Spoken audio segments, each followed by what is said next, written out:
I have a question for you. What do you think when I say platinum games? Many may say different games, but for me, when I hear the word platinum games, I hear Metal Gear Rising: Revengeance. I think this game is the best work of platinum games beside Near Automata. If you want to know about this game or don't know about this game, so don't worry. This video is all about knowing this masterpiece of a game. So hello boys and gentlemen and welcome back to my video.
Metal Gear Rising: Revengeance was made by Platinum Games and published by Konami. It is a hack and slash. For me, this game is the best Platinum game there is.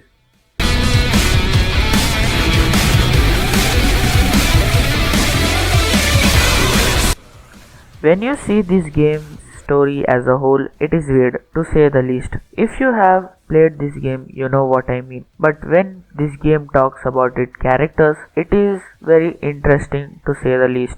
The character history, their motives makes me invested. I don't ask anything more. For me, a story in a game like this needs to be character driven. I want to see the character's journey, our protagonist's character growth and the character interactions. For me, this is what I want in a game like this, and this game just does that.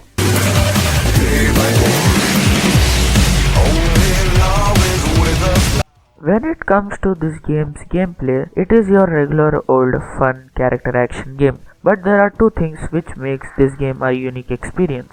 The blade mode, also known as Zendatsu, and pairing. The Zendatsu is a fruit ninja with cyborgs. Let me explain properly. Under the health bar there is the Zendatsu meter. When the Zendatsu meter is filled until a certain level, you can enter Zendatsu by pressing RT or R2 button. Then the time slows down where you can slice an enemy into million pieces until the meter drains.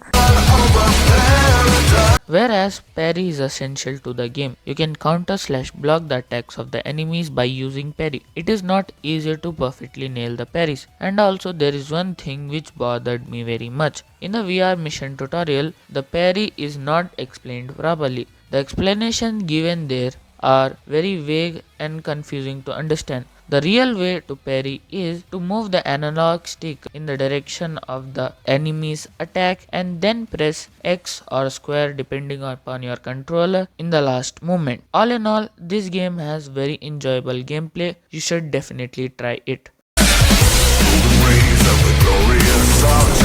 The visuals of these games are a mixed bag. In some areas the game looks beautiful and shiny, but in some areas it looks dull and boring. Maybe it has to do with the performance of that game, because when this game was released, it ran on 60 FPS on the PS3 and Xbox 360, which is saying something.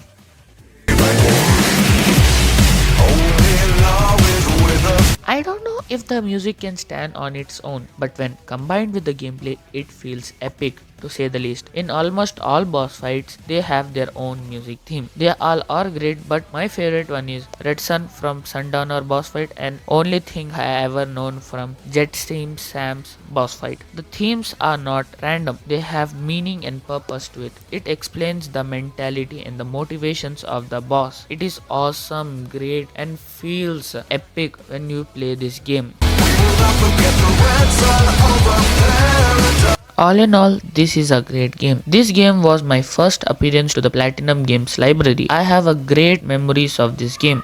After even playing this game now, I have a very great time. You should definitely try this game. This game is a must play. So I think that is it for the video. I will meet you in the next one. Until then, see you, goodbye, sayonara and Jai Hind dosto.